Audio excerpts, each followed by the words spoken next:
So, hello, my name's Tucker, and I'm with teentix interviewing Connor Toms. Nice to meet you, Connor. Nice to meet you. And Connor is portraying Homer Wells. Homer Wells down here at the Cider House Rules at Book-It. Could you tell us a little bit about the play for those unfamiliar? Sure. The play is based off of John Irving's seminal award-winning novel of the same name, and it was the story that kind of created the Book-It style of theater, whereas instead of just dialogue back and forth, it's actually the narration written by the original author.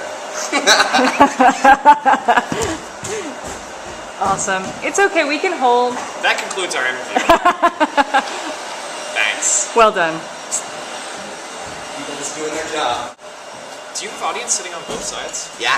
That's pretty cool. Yeah. How do you deal with that?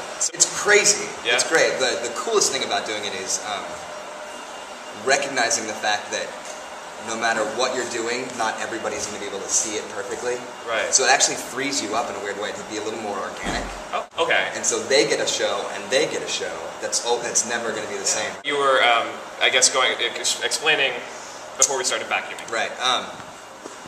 So yeah, instead of just having dialogue with two characters saying lines back and forth at each other, it's also the narration.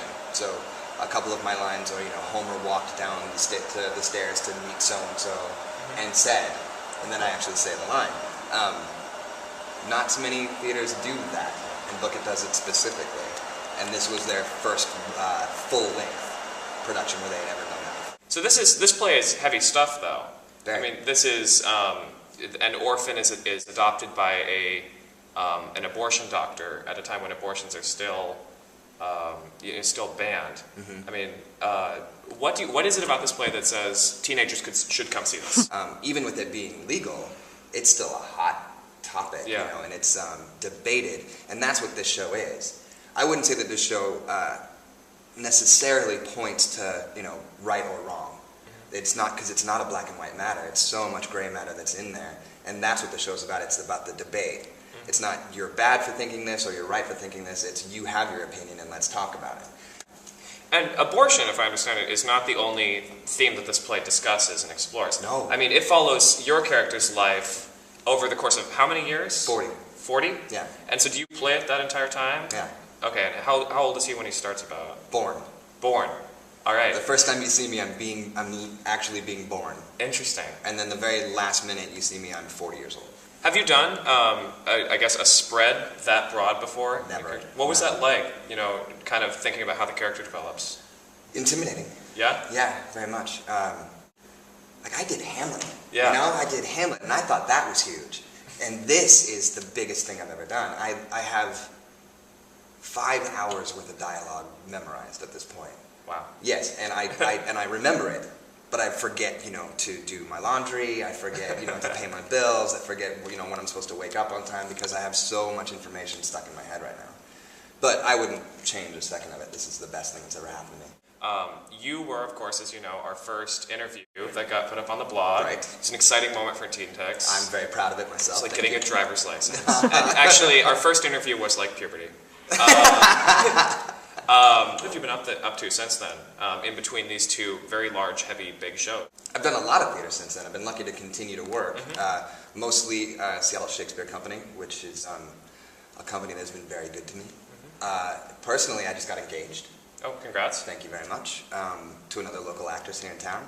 So yeah, just been doing my thing, just continuing my dream, as it is, to just constantly work as much as I can. And you mentioned that, and you talked really, I guess, fervently about that in our previous interview, how you feel when you get up on stage and you have a good audience. You still feeling that? I mean, is it still the same? Definitely.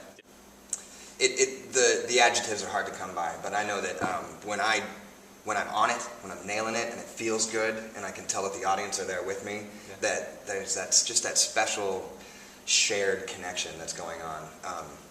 That, like Billy Elliot said, it does feel like electricity. It does feel like there's something in the air that wasn't there before. And at the end of the show, when they all, and especially in this production, when they all jump up and start applauding, and we had an audience the other night that were stamping their feet in the crowd, just chanting and screaming, and it was and people reaching their hand out from the audience to shake my hand as we walked by. I've never had that before, and it's so great. You have a message to the people? Do you have Yeah.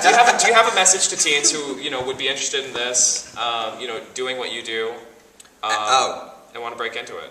Yeah. I think that teens who want to go into them in any form of artistic lifestyle, whether from the actual craft or from like a managerial side, in any form, the recognition that it's not going to be the easiest or the most glamorous lifestyle, but that, like I was saying earlier, at the end of the day, I can't think of anything more rewarding. I think if you're lucky enough as a teenager to find that, like I was, and to know that that's how you want to spend your life, as long as you actually devote that time with that energy, you will go home happy, as I do every night. Cider House Rules is down here at Book-It Rep until October 16th. October 16th, so come and see it. It's going to be a good play. And thank you. Thank you, Connor.